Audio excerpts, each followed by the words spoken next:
il n'y a pas de technique, mais quand même, comment on va défaire quelque chose qui est un processus assez complexe. Enfin, c'est ça qui me paraissait un paradoxe. Mettre l'accent sur une technique, c'est généralement, j'ai rien contre les techniques, au contraire, mais mettre l'accent lourdement sur les techniques, c'est une tactique pour en arriver à ne plus sentir sa vie. Or, le seul dénouement possible, c'est de sentir sa vie. C'est un surcroît de sensibilité, parce que c'est par manque de sensibilité qu'on ne se voit pas vivre. Alors, la méditation, pour moi, c'est absolument pas une technique, c'est même pas une pratique. La méditation vient de la passion, dans le fond. Quand vous êtes passionné, vous êtes en état de méditation. Vous n'êtes pas là. Quand il y a la passion, il n'y a pas la personne. Vous ne pouvez pas être passionné, vous ne pouvez pas être dans l'étonnement et avoir votre personnage en même temps. C'est l'étonnement, la passion qui amène le silence. C'est l'émotion fondamentale de la vie, ça. L'émotion d'être. Le ravissement, l'étonnement, c'est l'émotion fondamentale. Et c'est ça qui nous ramène au silence. Mais pas un silence statique, c'est un silence vibrant.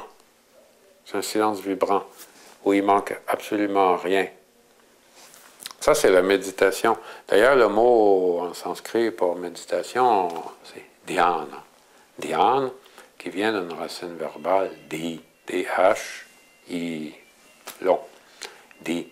Et di, on finit par vouloir dire pensée, réflexion, mais au départ, veut dire vision. C'est la vision. Par exemple, chez les poètes védiques, qui est l'origine la plus ancienne en Inde, chez les poètes védiques, di, ils ont beaucoup insisté sur la notion de di, qui est une vision. Et la vision, il n'y a pas de chemin qui mène à la vision. Vous pouvez seulement pratiquer à voir que vous ne voyez pas bien. Mais vous ne pouvez pas pratiquer à voir. De toute façon, on n'a jamais fait autre chose que regarder. Pourquoi? On est pur regard. Ce qu'on est pur regard. On n'a jamais rien fait d'autre qu'assister à ce qu'on appelle sa vie. Rien d'autre. Tout le reste est prétention. Dire, j'ai pensé ceci, j'ai décidé cela. C'est une prétention, c'est une histoire, pourquoi pas? Ça explique un peu, ça me vient, notre fascination pour le cinéma, non? Oui. Il y a vraiment une fascination pour le cinéma, les films. Ça parle un peu de ça aussi. Bien sûr, mais et ça fournit une très belle image, le cinéma. Quand vous allez voir un film, vous regardez une série d'images statiques, hein? Il n'y a que des images statiques dans un film. C'est le cerveau qui tisse, qui tricote une continuité horizontale là-dedans. C'est pareil dans notre journée. Il n'y a que des moments d'impression. Et c'est quantique. Ça ne se touche pas toutes les uns les autres. Il y a comme un gap, il y a comme un vide, un interstice entre. C'est discontinu. Et c'est notre cerveau qui crée une continuité en tout ça. Et la continuité d'un personnage artificiel, factice, qu'on appelle moi, je, qui est à quelque part, qui est localisé à quelque part et dans le temps. C'est une construction, c'est une fabrication. Elle est très utile pour aller ici et là, montrer votre passeport, etc. Oui, c'est fonctionnel. Mais c'est plus que ça, parce qu'on se prend pour ça. Ça, c'est un amoindrissement. C'est de ça qu'on souffre. C'est ça le ferment de la souffrance humaine. C'est devenu un réflexe, maintenant. C'est pour ça que je dis des milliers de fois par jour, on refait cette densité-là. C'est cette densité-là qui crée une résistance au courant de la vie. Et cette résistance-là, c'est ça la souffrance. C'est pas ce qui arrive qui est souffrant. C'est le refus, la résistance. La résistance vient d'une densité de soi-même. S'il n'y a pas de densité, les courants traversent. Pas de problème. On n'a fait qu'assister à tout ça. Tout va bien. Tout va bien.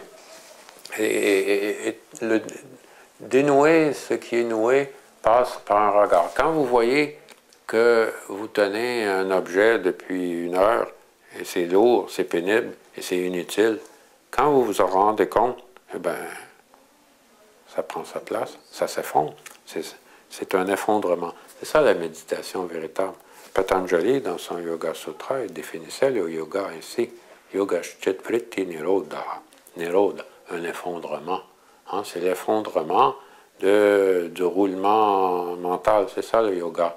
C'est pas une union, comme on a prétendu. Le mot yoga, on l'a lié à la racine verbale yuj, qui veut dire unir, mais il y a 3 racines verbales en sanskrit, et celle que Patanjali a utilisée, c'est pas union.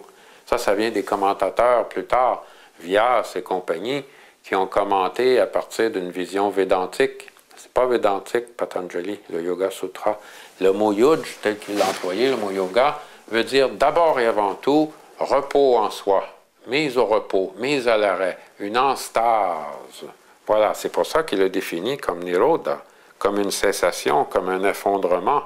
C'est ça le véritable yoga. Samadhi, la vision.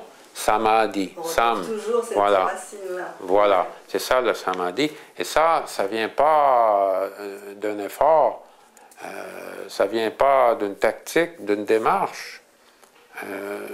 Ça vient d'un effondrement, tout simplement.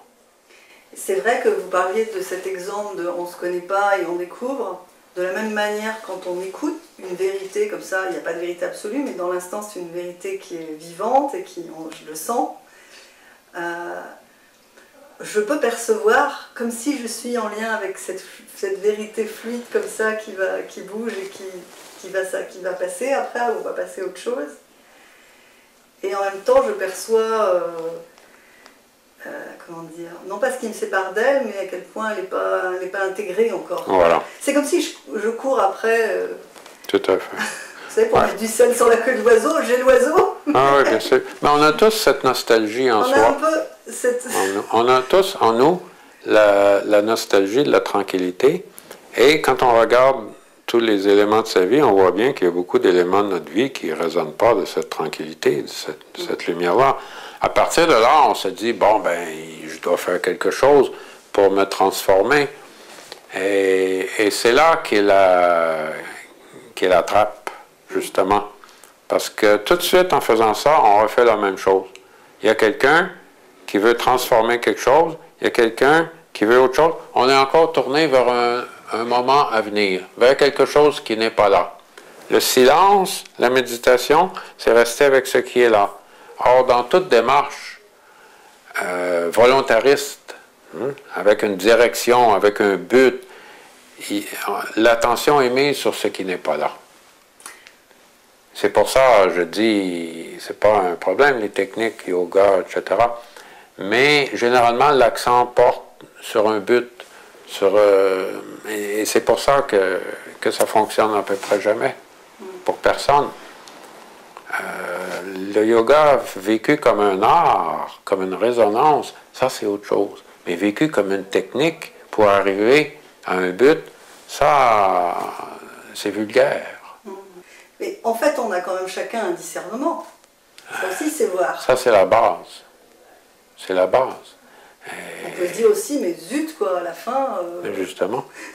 C'est le critère absolu. C'est pour ça que je dis, en chacun d'entre nous, il y a quelque chose qui sait profondément.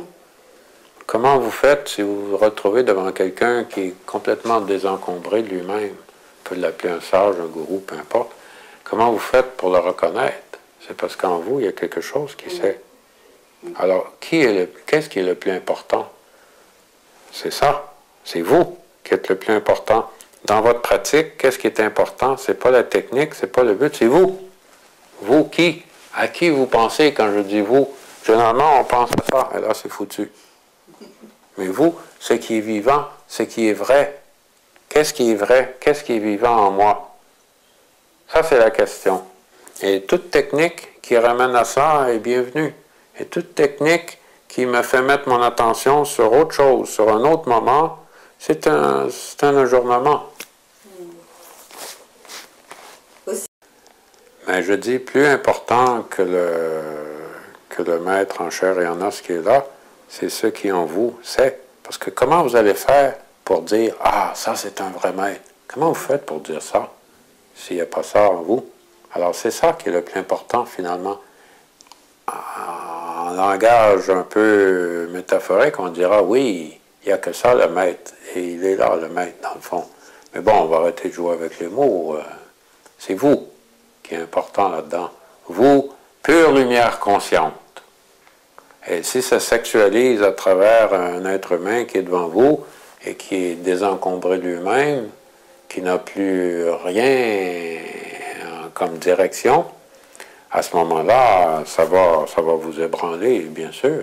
Et vous allez vouloir peut-être passer un peu de temps avec lui, sans nécessairement poser des questions, mais passer un peu de temps avec lui. Oui, parce que j'ai remarqué que tous les enseignants qui disent n'allez pas voir les maîtres, ils ont tous été quand même auprès des maîtres. Ah, bien sûr. Donc c'est pas très juste pour moi de me dire, bah, ok, c'est peut-être un chemin à un moment, il faut aller vers les maîtres pour après ne plus y aller. On est toujours dans cette dualité, bon, jusqu'à ce qu'on ne le soit plus. Écoutez, passer 10, 15, 20, 30 ans, 40 ans collé à un maître, c'est pas bon signe. Ça sent pas bon. Il faut se poser la question. Un maître, si c'est vraiment un maître, on parle d'un maître, là. À ce moment-là, il suffit de très peu de mots. Et c'est pas nécessaire de passer des années, là. Maître, il peut amener, on dit on peut amener un cheval à la rivière, mais on ne peut pas le forcer à boire. Alors c'est entre nos mains. C'est entre nos mains.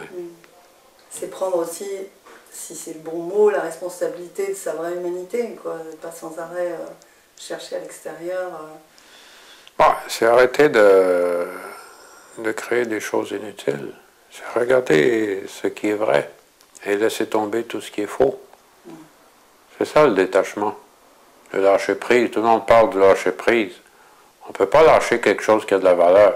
On ne va jamais faire ça. Quand on lâche prise, c'est parce qu'on sait que ça n'a plus de valeur. C'est tout. Alors, il ne faut pas s'en faire avec ça, abandonner, lâcher prise, c'est ce qui fait peur. Quand on va devant un maître, on dit, il va me forcer à lâcher telle chose, je ne veux pas. Mais on ne va jamais laisser quelque chose qui a de la valeur pour sa vie. On ne va jamais rien, on ne peut pas laisser. On ne peut absolument pas laisser quelque chose qui a de la valeur, quelque chose de réel. Parce que c'est ce qu'on est. On ne peut pas le laisser. Tout ce qu'on va abandonner, c'est le faux. C'est ce qui est faux. Et c'est même pas nous, c'est même pas moi qui va l'abandonner, c'est ça qui va me laisser. À un moment donné, on ne se sent plus concerné. Regardez les jouets que vous avez abandonnés, c'est parce que vous n'avez rien contre ces jouets-là. C'est juste que vous n'êtes plus concerné par ça. Alors, c'est comme ça que ça se passe, le lâcher-prise, le désencombrement. On ne se sent plus concerné. Il n'y a plus quelqu'un. À un moment donné, vous ne vous sentez même plus concerné par le fait de vivre ou de mourir. C'est égal.